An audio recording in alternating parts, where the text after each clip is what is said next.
Hello everyone, welcome back to the daily current affair series of triple A bright academy. आज इस series में हम 21 और 22 जून के जो करंट अफेयर्स हैं उनको डिस्कस करेंगे।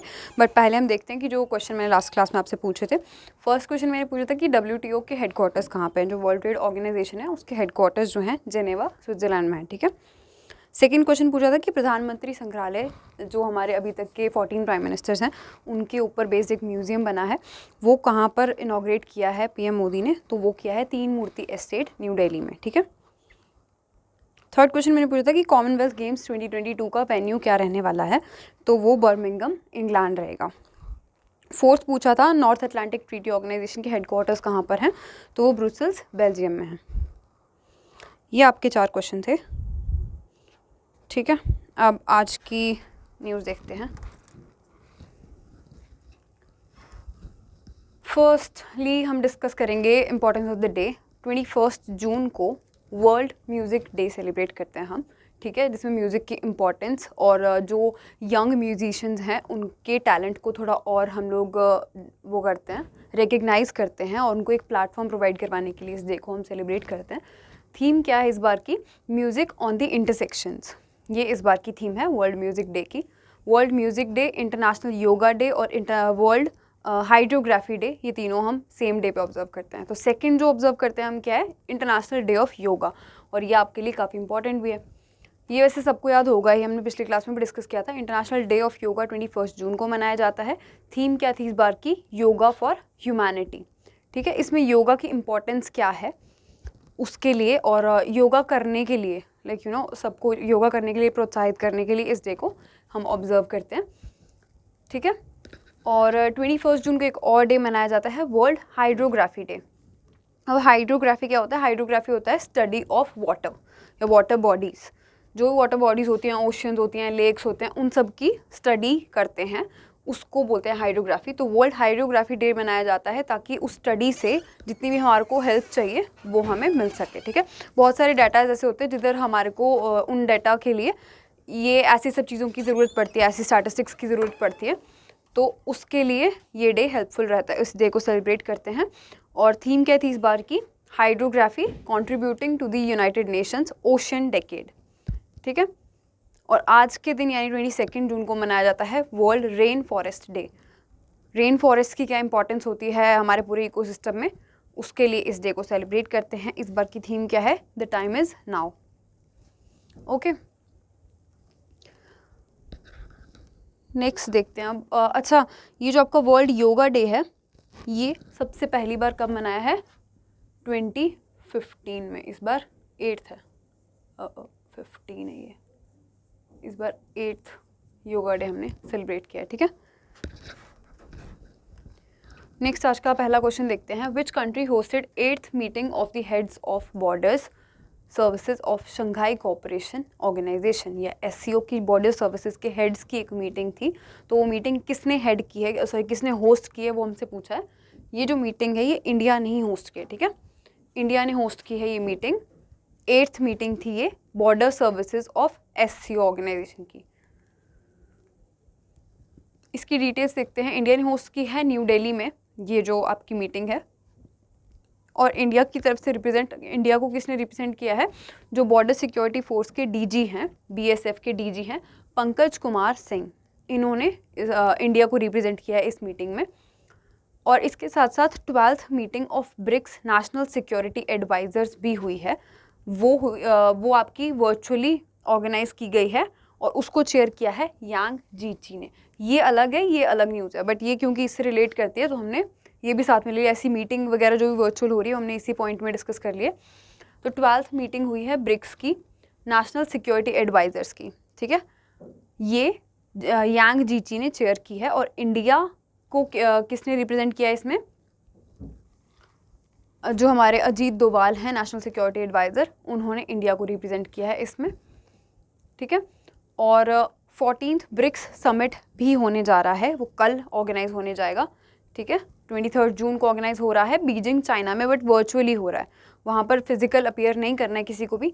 14th BRICS summit virtually organise किया जा रहा है बीजिंग, चाइना में। और इसकी थीम क्या रहने वाली है समिट की? Foster high quality BRICS partnership, usher in a new era for global development. ये इस बार की इसकी थीम रहने वाली है 14th ब्रिक्स समिट की। हमने पढ़ा भी था ना कि ब्रिक्स को इस बार चेयर कौन कर रहे हैं, अभी इस साल के लिए चाइना चेयर कर रहा है, तो वहीं पर ये समिट होने जा रहा है। और ऑब्वियसली चाइना चेयर कर रहा है, चाइना के जो आपके प्रेसिडेंट हैं शी जिनपिंग, वही इस समिट को भी चेयर करने वाले हैं। ओके, नेक्स्ट देखते हैं अपना question. Which airport has been named as the world's best airport in 2022 Skytrax world airport awards. अब स्काई ट्रैक्स की एक वर्ल्ड एयरपोर्ट अवार्ड्स उन्होंने घोषित किए हैं, जिसमें वर्ल्ड के बेस्ट एयरपोर्ट का पूछा आपसे कि कौन सा एयरपोर्ट जो है वो वर्ल्ड का बेस्ट एयरपोर्ट बना है, तो वो बना है हमाद इंटरनेशनल एयरपोर्ट। ठीक है, ये वर्ल्ड का बेस्ट है, नंबर 1 ये है। नंबर 2 पे टोक्यो का हनेडा इंटरनेशनल एयरपोर्ट है। नंबर 3 पे है सिंगापुर चांगी एयरपोर्ट। ठीक है, और इंडिया का जो Indira Gandhi international airport IGI airport है, ये 37th रैंक पे है। ठीक है, ये इंडिया में और एशिया में टॉप कर रहा है IGI एयरपोर्ट। इसकी डिटेल्स देखते हैं। कतर का हमद इंटरनेशनल एयरपोर्ट जो है वो वर्ल्ड का बेस्ट एयरपोर्ट बना है 2nd ईयर में। ठीक है, दूसरा साल हो गया इसको वर्ल्ड का बेस्ट एयरपोर्ट का जो खिताब है ये इन्हीं के नाम है। पिछले साल भी इन्हीं का ही था, इस बार भी इन्हीं के नाम पे ये। और इनके बाद टोक्यो का Haneda international airport 2nd number पे है, जापान का ये। और सिंगापुर का चांगी एयरपोर्ट नंबर 3rd पे है वर्ल्ड बेस्ट एयरपोर्ट में। उसके बाद दिल्ली का इंदिरा गांधी इंटरनेशनल एयरपोर्ट जो है वो finest in India and south Asia इसमें घोषित किया गया है। ठीक है, और ये जो है ये जो रिकॉर्ड है इंडिया का इसका इंदिरा गांधी एयरपोर्ट का, ये 4th कॉन्जिक्यूटिव ईयर के लिए। ठीक है, इंडिया का best airport 4th consecutive year से यही दिल्ली का IGI एयरपोर्ट बनता आ रहा है। और ये सेरेमनी का इतना ज़्यादा इंपॉर्टेंट नहीं है कि कहाँ पर कौन सी सेरेमनी हुई थी जिसमें ये अवार्ड मिला था। आपको सिर्फ इतना याद रखना है कि किसने डिक्लेयर किया, कौन से अवार्ड्स मिले इनको। ठीक है, नेक्स्ट हमारे पास पॉइंट है कि the airport rose 37th position. अब हमने ये देख लिया कि 1st, 2nd, 3rd पे कौन कौन है। उसके बाद हमारे लिए सिर्फ इंडिया वाली जो न्यूज़ है वो मैटर करती है। तो IGI एयरपोर्ट जो है इसकी रैंकिंग इस बार ऑल ओवर द वर्ल्ड कितनी है, 37th पोजीशन है। पिछली बार 45th थी, अगर 2021 में देखें तो 45th थी। इस बार बेटर हो गई है इसकी रैंकिंग, 37th हो गई है। ठीक है, और ये इंडिया का अकेला ऐसा एयरपोर्ट है जो टॉप 50 वर्ल्ड के टॉप 50 एयरपोर्ट्स में जिसका नाम आया है। 37th पोजीशन है इंडिया के इस एयरपोर्ट की, Indira Gandhi international airport. Next हमारे पास क्वेश्चन है which ministry has partnered with national skill development corporation to launch NIPUN for skill training of construction workers. अब जो भी कंस्ट्रक्शन वर्कर्स होते हैं, मजदूर होते हैं, उनको स्किल ट्रेनिंग प्रोवाइड करवाने के लिए एक जो प्रोग्राम है वो लॉन्च हुआ है जिसका नाम है निपुण। ये एक स्किल ट्रेनिंग प्रोग्राम होगा। तो इसमें हमसे पूछा गया है कि कौन सी मिनिस्ट्री ने जो नेशनल स्किल डेवलपमेंट कॉर्पोरेशन है उसके साथ पार्टनर करके इस निपुण को लॉन्च किया है। तो वो है आपकी ministry of housing and urban affairs. ठीक है, ministry of housing and urban affairs ने निपुण लॉन्च किया है नेशनल स्किल डेवलपमेंट कॉर्पोरेशन के साथ मिलके। तो जो मिनिस्टर हैं इसके हाउसिंग एंड अर्बन डेवलपमेंट के वो हैं हरदीप सिंह पुरी, उन्होंने लॉन्च किया है निपुण को। निपुण की फुल फॉर्म आपके लिए इंपॉर्टेंट होगी, national initiative for promoting upskilling of construction workers. ठीक है, मतलब ज़रूरी नहीं है कि जितने भी आपके कंस्ट्रक्शन वर्कर्स रहते हैं वो स्किल्ड है ही नहीं, ऐसे तो होगा ही नहीं ना कि वो स्किल्ड नहीं है। तो उनको स्किल करने के लिए और जो स्किल्ड हैं उनकी अपस्किलिंग करने के लिए, मतलब उनके स्किल्स को और बेटर करने के लिए ये जो प्रोग्राम है निपुण, इसको चलाया गया है। National initiative of promoting upskilling of construction workers under the ministry of housing and urban development का एक और प्रोग्राम था जिसका नाम था दीनदयाल अंत्योदय योजना, नेशनल अर्बन लाइवलीहुड मिशन। ये काफ़ी फेमस है, इसकी ये वाली एब्रीवेटेड फॉर्म आई है बहुत बार एग्जाम में, तो आपको याद रखना है इसका फुल फॉर्म क्या है, दीनदयाल अंत्योदय योजना, नेशनल अर्बन लाइवलीहुड मिशन। ठीक है, ये ministry of housing and urban development का ही एक फ्लैगशिप प्रोग्राम है, इसी के अंडर निपुण को लॉन्च किया गया है। National skill development corporation is responsible for the overall execution of training. अब जो पहली हमने संस्था इसमें पढ़ी थी मिनिस्ट्री के साथ, जो आपकी हाउसिंग एंड अर्बन डेवलपमेंट वाली मिनिस्ट्री है, उसके साथ नेशनल स्किल डेवलपमेंट कॉर्पोरेशन जो होगी वो इस प्रोग्राम में, निपुण प्रोग्राम में सारी ट्रेनिंग और उसकी मॉनिटरिंग ऑफ कैंडिडेट ट्रैकिंग वगैरह सब कुछ वही करेंगे। ठीक है, ये जो है मेनली एम कर रहा है ये प्रोग्राम कि more than 1 lakh construction workers जो होंगे उनको इसमें ट्रेन किया जाएगा, और ट्रेन किया जाएगा ना सिर्फ इंडिया के लिए, इंडिया में उनको वर्क मिल सके, बट उनकी जो अपॉर्चुनिटीज़ हैं वो फॉरेन कंट्रीज़ में भी और उनको अपॉर्चुनिटीज़ मिल सकें, उसके लिए उनको स्किल किया जाएगा इस प्रोग्राम के अंडर। ओके, तो निपुण जो प्रोग्राम है कंस्ट्रक्शन वर्कर्स के लिए अर्बन डेवलपमेंट मिनिस्ट्री ने स्टार्ट किया है। ठीक है, फोर्थ क्वेश्चन हमारे पास है NPCI has signed an MOU with which country to launch UPI RuPay cards. ये आपके लिए काफ़ी इंपॉर्टेंट है, मतलब इंडिया से बाहर NPCI ने UPI और रुपे कार्ड्स जो हैं वो चल सकें, वहाँ पर भी वैलिड हो सकें, उसके लिए एक MOU साइन किया है। कौन सी कंट्री के साथ किया है ये हमसे पूछा है। तो अगर आपने पहले न्यूज़ पढ़ी होगी आपको पता होगा कि भूटान, सिंगापुर और नेपाल में तो ऑलरेडी हमारे ये नेटवर्क जो हैं वो काम कर रहे हैं, UPI भी वहाँ पर चल रही है और रुपे कार्ड्स भी वहाँ पर एक्सेप्ट किए जाते हैं। तो फ्रांस के साथ NPCI ने ये जो MOU है उसको साइन किया है। अब फ्रांस में भी UPI और रुपे कार्ड्स चल सकेंगे, इस MOU के अंडर यही काम होगा। ठीक है, तो NPCI की एक और ब्रांच है जिसका नाम है international payments limited, NPCI international payment limited या फिर NIPL। इन्होंने साइन किया ये MOU फ्रांस के साथ मिलके। फ्रांस का एक नेटवर्क है लायरा नेटवर्क, उनके साथ मिलके, ताकि जो UPI है यूनिफाइड पेमेंट इंटरफेस, वो और रुपे कार्ड जो हैं वो फ्रांस में भी चल सकें, और हमारी जो डिजिटल पेमेंट इकोसिस्टम है उसको और बूस्ट मिल सके। अभी डिजिटल पेमेंट्स ऑलमोस्ट हर जगह ही चल रही है ना, छोटे छोटे गाँव में भी डिजिटल पेमेंट्स अब बहुत सारे लोग हैं जो अडाप्ट कर रहे हैं।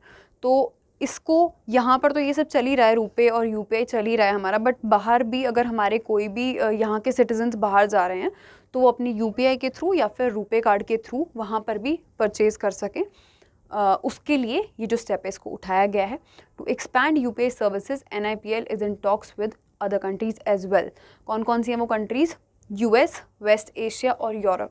यहाँ पर भी जो आपका NIPL है वो काम कर रहा है ताकि UPI सर्विसेज को यहाँ पर भी बढ़ाया जा सके। ठीक है, और UPI पेमेंट जो अभी चल रही हैं सिस्टम्स वो कहाँ पर एक्सेसिबल हैं? भूटान, सिंगापुर, नेपाल, ये हमने ऑप्शन में भी कवर किया, और UAE में भी हमारी जो सर्विसेज हैं अभी चल रही हैं। ठीक है, लेटेस्ट आई गेस भूटान में ही ये चीज़ एक्सेसिबल हुई है। और India has been recognised as country of the year at Viva Technology 2022। ये भी आपको याद रखना है कि इंडिया को कंट्री ऑफ द ईयर का भी अवार्ड मिला है वाइवा टेक्नोलॉजी 2022 में। ठीक है, ये डिजिटल पेमेंट्स को ही बूस्ट करने के लिए जो भी स्टेप्स उठाए इंडिया ने, उसके लिए ये अवार्ड मिला है। नेक्स्ट हमारे पास क्वेश्चन है, who became India's 74th grand master. अभी 73rd हमने कवर किया था, 74th ग्रैंड मास्टर बन गए हैं। ग्रैंड मास्टर आपको पता ही होगा चेस से रिलेटेड एक टाइटल होता है, तो वो किसको मिला है? ये 74th टाइटल किसके नाम हुआ है? राहुल श्रीवास्तव के नाम। ठीक है, राहुल श्रीवास्तव बने हैं 74th grand master. First grand master बने थे विश्वनाथन आनंद, और 73rd जो हमने कवर किया था वो कौन थे? ये 73rd थे भरत सुब्रमण्यम, ये हमने कवर किया हुआ है। लेटेस्ट बने आपके राहुल श्रीवास्तव। डी गुकेश यंगेस्ट हैं, यंगेस्ट इंडियन है ये। ठीक है, यंगेस्ट इंडियन ग्रैंड मास्टर है ये। 14 ईयर की एज में इन्होंने ये टाइटल जीत लिया था, 12 आई गेस, 12 ईयर्स में। नेक्स्ट देखते हैं इसके pointers. The 19 year old Rahul Srivastava P of Telangana. Telangana आपको इनका स्टेट भी याद रखना है कि कहाँ से बिलोंग करते हैं। तेलंगाना से बिलोंग करते हैं, 19 ईयर ओल्ड के हैं, और 74th ग्रैंड मास्टर बन गए हैं ये after breaking the 2500 ELO points barrier in live international chess federation, ये जो आपका फिडे रेटिंग्स होती हैं उनमें। तो ये आपको याद रखना है कि 9th कैटलिका चेस फेस्टिवल 2022 जो इटली में हुआ है उसमें इन्होंने ये जो टाइटल है ये जीता है। ठीक है, 74th ग्रैंड मास्टर का टाइटल। इन जनवरी 2022 भरत सुब्रमण्यम भी बने थे इंडिया के 73rd ग्रैंड मास्टर, और विश्वनाथन आनंद तो आपको पता ही है फर्स्ट ग्रैंड मास्टर बने थे 1988 में। Okay, and he still playing, अभी भी ये खेल रहे हैं, तो इनका नाम भी बहुत इंपॉर्टेंट है, ये आपको याद रखना है। बस तो बहुतों को पता भी होगा ये। नेक्स्ट हमारे पास है कि यंग इंडियन ग्रैंड मास्टर जो आर प्रज्ञानंद है, उनकी हमने एक न्यूज़ कवर की थी, उसको मैंने यहाँ पर रिवाइज़ करवाया आपसे कि वो जीते हैं आपका नॉर्वे चेस के ग्रुप ए में। ये भी हमने पढ़ा था ना कि ग्रुप ए में इन्होंने जीता है ये चेस टूर्नामेंट, और अदरवाइज ओवरऑल अगर देखें तो मैग्नस कार्लसन ने इसको जीता था, और थर्ड नंबर पे थे हमारे विश्वनाथन आनंद इसी नॉर्वे चेस टूर्नामेंट में ही, ठीक है। ये भी हमने पढ़ा था अगर आपको याद हो। नेक्स्ट हमारे पास क्वेश्चन है, with state government science MOU with Byju's for school education. अब किसी एक स्टेट ने, जो बायजूस एक प्लेटफॉर्म है, एजुकेशन प्लेटफॉर्म है, इनके साथ एक MOU साइन किया है ताकि स्कूल एजुकेशन में और हेल्प मिल सके। तो किस स्टेट ने किया ये MOU साइन? आंध्र प्रदेश ने, ठीक है। आंध्र प्रदेश ने ये MOU साइन किया है बायजूस के साथ मिलके। इसकी थोड़ी डिटेल्स देखेंगे हम। आंध्र प्रदेश एक MOU साइन किया है बायजूस के साथ ताकि क्वालिटी एजुकेशन प्रोवाइड की जा सके। कहाँ पर? गवर्नमेंट स्कूल्स में। जब गवर्नमेंट कोई इनिशिएटिव स्टार्ट करती है तो वो बेसिकली टारगेट कर रहा होता है गवर्नमेंट स्कूल्स को। तो जितने भी गवर्नमेंट स्कूल्स के स्टूडेंट्स रहेंगे उनको हेल्प मिलेगी इस एक MOU के बाद, या इस एक पार्टनरशिप के बाद। तो इस पार्टनरशिप के अंदर क्वालिटी कंटेंट प्रोवाइड करवाएगा बायजूस, ठीक है, ताकि जो चिल्ड्रन होंगे, जितने भी बच्चे होंगे सरकारी स्कूल के, उनको विजुअल मीडियम के थ्रू, मतलब बुक्स के अलावा वो देख के ये सारे, इस आपको पता होगा डिजिटल एजुकेशन का प्लेटफॉर्म है बायजूस, तो इनकी विजुअल मीडियम के थ्रू जो बच्चे हैं वो जितनी भी चीज़ें होंगी उनको और बेटर वे में अंडरस्टैंड कर पाएंगे, उनको ग्रास्प कर पाएंगे। उसके लिए स्टेप उठाया गया है और इनको और अच्छा रिजल्ट भी मिलेगा। और ये बेसिकली कौन से स्टूडेंट्स को टारगेट कर रहे हैं? क्लास 4th से लेके 10th, जितने भी गवर्नमेंट स्कूल की 4th क्लास से लेके 10th क्लास के बच्चे रहेंगे वो इसमें ज़्यादा बेनिफिट ले पाएंगे। The government would provide tabs to guide the students who are currently studying in class 8th and will be appearing for class 10th exam in CBSE in 2025, ठीक है। अब टैबलेट्स भी प्रोवाइड करवा रही है वहाँ की सरकार, आंध्र प्रदेश की सरकार जो है वो 8th से लेके 10th क्लास तक के बच्चों के लिए टैबलेट्स भी प्रोवाइड करवा रही हैं। मतलब नॉट 8th से लेके 10th क्लास, बट 8th और जो 10th के 2025 के 10th बोर्ड्स में अपीयर करेंगे उनको। और ये जो टैब्स हैं ये नियरली 4.7 लाख स्टूडेंट्स को मिलेंगे वहाँ पर, और इसकी टोटल कॉस्ट जो आंध्र प्रदेश सरकार इसमें स्पेंड करने वाली है वो 500 करोड़ रुपीज़ के आसपास पहुँच रही है, ठीक है। नेक्स्ट अब पॉइंटर्स आज के हम देख लेते हैं। India hosted the special Asian India foreign ministers meeting. एक अलग मीटिंग है, ये एशियन के ही अंडर है, but special Asian India foreign ministers meeting, मतलब एशियन कंट्रीज़। और ये एशियन वो वाला एशियन नहीं है, मतलब एशिया वाला एशियन नहीं है, ये एशियन जो ऑर्गेनाइजेशन है वो वाला एशियन है। तो एशियन कंट्रीज़ और इंडिया के फॉरेन मिनिस्टर्स की एक मीटिंग थी जो इंडिया ने होस्ट की है इस बार, और ये पहली बार मीटिंग हुई है। ये वाली जो स्पेशल मीटिंग है फर्स्ट टाइम ऑर्गेनाइज हुई है, ये इंडिया ने होस्ट की है। कहाँ पर? न्यू दिल्ली में, ओके।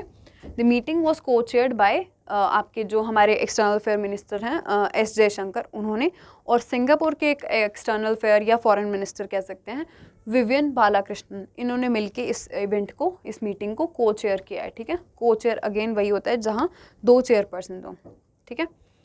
तो नेक्स्ट पॉइंटर हमारे पास क्या है? The ministry of electronics and IT, या जो मीटी मिनिस्ट्री होती है, उन्होंने डिक्लेयर किया है कि IT resources of ICICI bank, bankers के लिए ये काफ़ी ज़्यादा इंपॉर्टेंट पॉइंट है। जितने भी बैंकिंग के एग्जाम्स को टारगेट कर रहे हैं इस वाले पॉइंट को ज़रूर पढ़ के जाना। ICICI बैंक, HDFC बैंक और NPCI जो हमारा national payment corporation of India है, इन तीनों को जो ministry of electronics and IT है या मीटी मिनिस्ट्री है, उन्होंने डिक्लेयर किया है कि इनकी क्रिटिकल इंफॉर्मेशन इंफ्रास्ट्रक्चर है, ठीक है। ये लोग मतलब इनके जो IT रिसोर्सेज हैं उनको क्रिटिकल इंफॉर्मेशन इंफ्रास्ट्रक्चर डिक्लेयर कर दिया गया है under section 70 of IT act 2000। इसमें क्या होता है, इसकी थोड़ी सी डिटेल्स, हम हल्की सी डिटेल्स डिस्कस करेंगे। CII क्या होता है? जो आपका क्रिटिकल इंफॉर्मेशन इंफ्रास्ट्रक्चर है ना, ये होगा कि इसके अंदर क्या होता है कि कोई भी इनका IT वाला डाटा है ना, मतलब IT रिसोर्सेज हम कहाँ कहाँ पे यूज़ करते हैं। जैसे हमने कोर बैंकिंग सॉल्यूशन करनी होती हैं, ठीक है। ये ना जो बाकी स्टेट एग्ज़ाम्स या SSC है उसमें इतने नहीं आने वाले हैं, और जो बैंकिंग के लिए प्रिपेयर कर रहे होंगे वो कोर बैंकिंग सॉल्यूशन भी पढ़ा होगा उन्होंने। और जो आपका RTGS होता है, NEFT होता है, ये जैसे ऑनलाइन होते हैं ना, इनके लिए जितने भी IT रिसोर्सेज इसमें यूज़ होते हैं, जितने भी सर्वर्स वगैरह इसमें यूज़ होते हैं ना, उनको डिक्लेयर कर दिया है क्रिटिकल इंफॉर्मेशन इंफ्रास्ट्रक्चर। मतलब जो भी CII वो डिक्लेयर कर दिए जाते हैं ना, जैसे ये IT रिसोर्सेज को किया है यहाँ पे, तो वो रिसोर्सेज को कोई भी ऐसा इंसान जिसको अथॉरिटी नहीं मिली है ना, वो इनको इस इंफॉर्मेशन को एक्सेस नहीं कर सकता। ये एक डिक्लेयर किया है आपके ministry of electronics and IT ने। अब इस पे क्या होने वाला है कि अगर इस CII को कोई भी और ऐसा इंसान जिसको ऑथराइज नहीं किया गया है इस इंफॉर्मेशन के लिए, वो अगर इसको एक्सेस करने की कोशिश करता है तो उसको अप टू 10 ईयर्स की जेल होगी, ठीक है, और साथ में फ़ाइन भी होगा। ये डिक्लेयर किया है, ठीक है। तो आपको इसमें मतलब सब स्टूडेंट्स के लिए जो मेन इंपॉर्टेंट है वो क्या पॉइंट है कि मीटी मिनिस्ट्री ने ICICI बैंक, HDFC बैंक और NPCI के IT रिसोर्सेज को CII या फिर क्रिटिकल इंफॉर्मेशन इंफ्रास्ट्रक्चर डिक्लेयर कर दिया है। और बैंकर्स के लिए तो ये एक्ट भी इम्पॉर्टेंट है कि किस एक्ट किस सेक्शन के अंडर किया है। तो under section 70 of IT act 2000 इसके अंडर ये CII डिक्लेयर किया गया है, ठीक है। नेक्स्ट पॉइंट हमारे पास है कि RBI ने एक और बैंक का लाइसेंस सस्पेंड किया है। कौन सा बैंक है वो? कर्नाटका बेस्ड बैंक है, मिलथ कोऑपरेटिव बैंक, ठीक है। इसका कर दिया है लाइसेंस सस्पेंड। क्यों किया है? क्योंकि इनके पास जो कैपिटल था, जो इनका पैसा था वो कम था और अर्न भी नहीं कर पा रहे थे ये उतना, तो इसके लिए इनके लाइसेंस को सस्पेंड कर दिया गया है। अब जब ये अर्न करने लग जाएंगे तो वापस इनके फंक्शन को शुरू किया जाएगा, ठीक है। नेक्स्ट पॉइंट है कि bank of Baroda financial solutions limited या BFSL भी हम पढ़ते हैं इसको, उन्होंने नैनीताल बैंक के साथ मिलके एक को branded contactless RuPay credit card जो है वो लॉन्च किया है। अब इससे पहले की न्यूज़ में हमने एक बार पढ़ा था कि यही थे, BFSL ही थे। इन्होंने एक और ऑर्गेनाइजेशन भी थी जिसके साथ मिलके यही सेम को ब्रांडेड कॉन्टैक्टलेस क्रेडिट कार्ड जो है वो लॉन्च किया था। तो किसके साथ मिलके किया था इन्होंने? पहले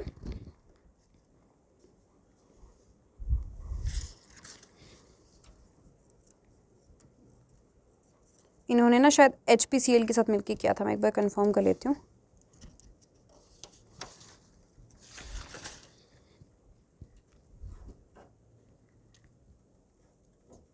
हाँ, HPCL के साथ मिलके किया था, जो आपका हिंदुस्तान पेट्रोलियम कॉरपोरेशन लिमिटेड है, उनके साथ मिले थे ये पहले यही सेम कॉन्टैक्टलेस क्रेडिट कार्ड को लॉन्च करने के लिए। और एक और हमने पढ़ा था एक्सिस बैंक ने भी किया था एक को ब्रांडेड कॉन्टैक्टलेस क्रेडिट कार्ड रुपए वाला, ये सेम। ये एक्सिस बैंक ने किसके साथ किया था? एक्सिस प्लस इंडियन ऑयल के साथ मिलके।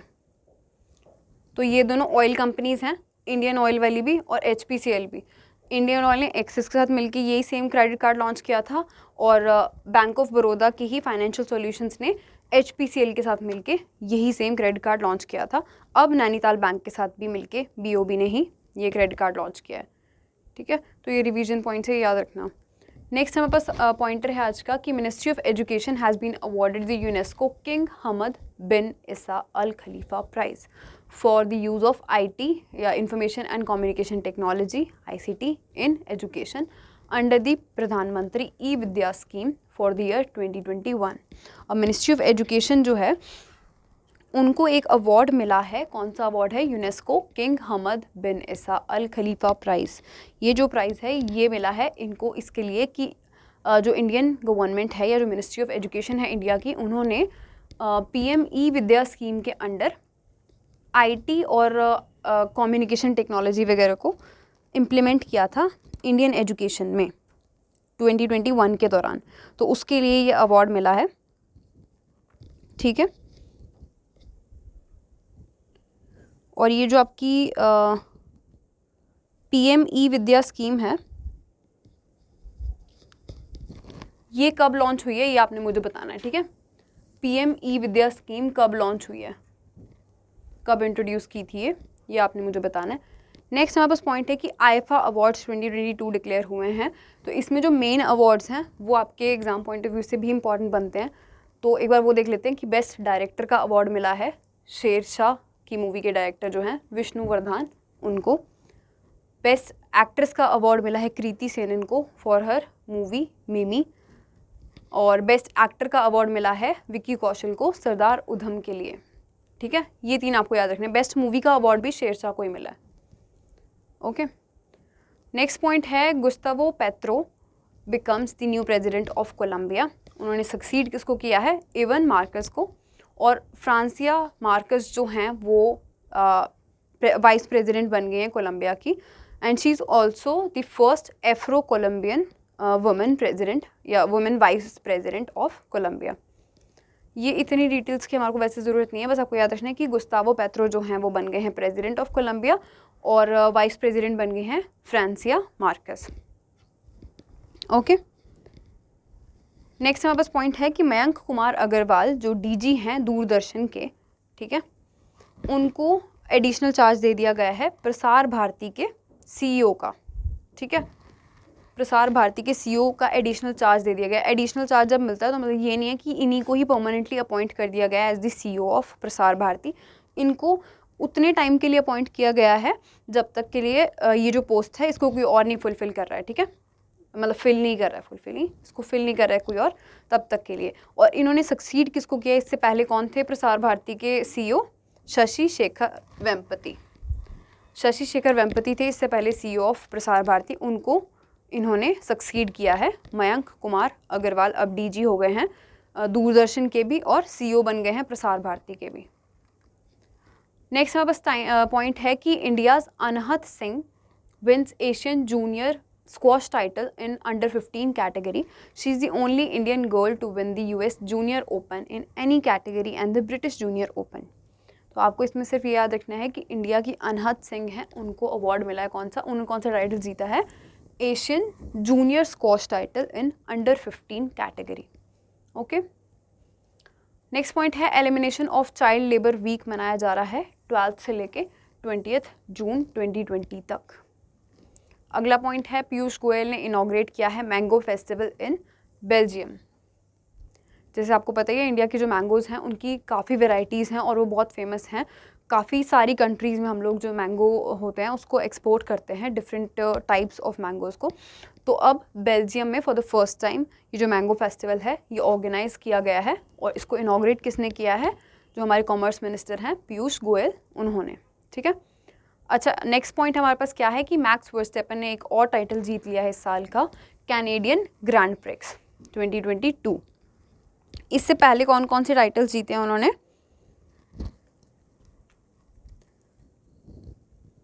सऊदी अरेबियन ग्रैंड प्रिक्स जीती है इन्होंने, और रोमानिया, वो जो आपका था एमिलिया रोमानिया वाली ना, हाँ वो भी जीती है। मायामी जीती है, स्पेनिश जीती है, अज़रबैजान जीती है, और अब ये वाली 6th इनकी ग्रैंड प्रिक्स का टाइटल हो गया इस साल का मैक्स वर्स्टेपन का, कैनेडियन ग्रैंड प्रिक्स का। ठीक है, ये रेडबुल के लिए प्ले कर रहे हैं, रेडबुल के लिए प्ले कर रहे हैं ये कंपनी, या जिस भी कार को ये चलाते हैं वो भी आपको याद रखना है। तो रेडबुल के लिए प्ले कर रहे हैं और नीदरलैंड से बिलोंग करते हैं। ठीक है, नीदरलैंड से बिलोंग करते हैं। नेक्स्ट हमारे पास पॉइंट है कि इंडियन फुटबॉल कैप्टन जो हैं सुनील छेत्री, वो बन गए हैं 5th हाईएस्ट गोल स्कोरर।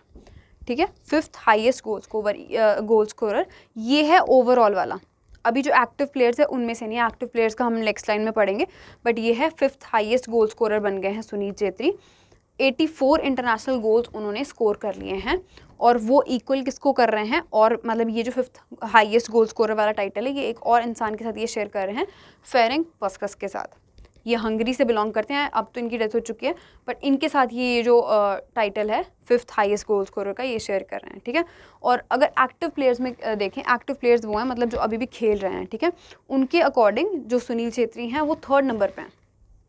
ठीक है, उनके अकॉर्डिंग 3rd नंबर पे हैं विद 84 गोल्स। फर्स्ट पे क्रिस्टियानो रोनाल्डो हैं जिन्होंने 117 गोल्स किए हैं, और लायनल मेसी 2nd नंबर पे हैं जिन्होंने 86 गोल्स स्कोर किए हैं। इंटरनेशनल गोल्स हैं ये सारे। ठीक है, अब आज के क्वेश्चंस देख लेते हैं। फर्स्ट आपने मुझे बताना है secretary general of Asian, second बताना है मिनिस्टर ऑफ एजुकेशन कौन है हमारे, थर्ड क्वेश्चन बताना है यंगेस्ट इंडियन ग्रैंड मास्टर कौन है। ठीक है, youngest Indian grandmaster I guess हमने डिस्कस भी कर लिया है, बट ये भी बता देना आप मुझे।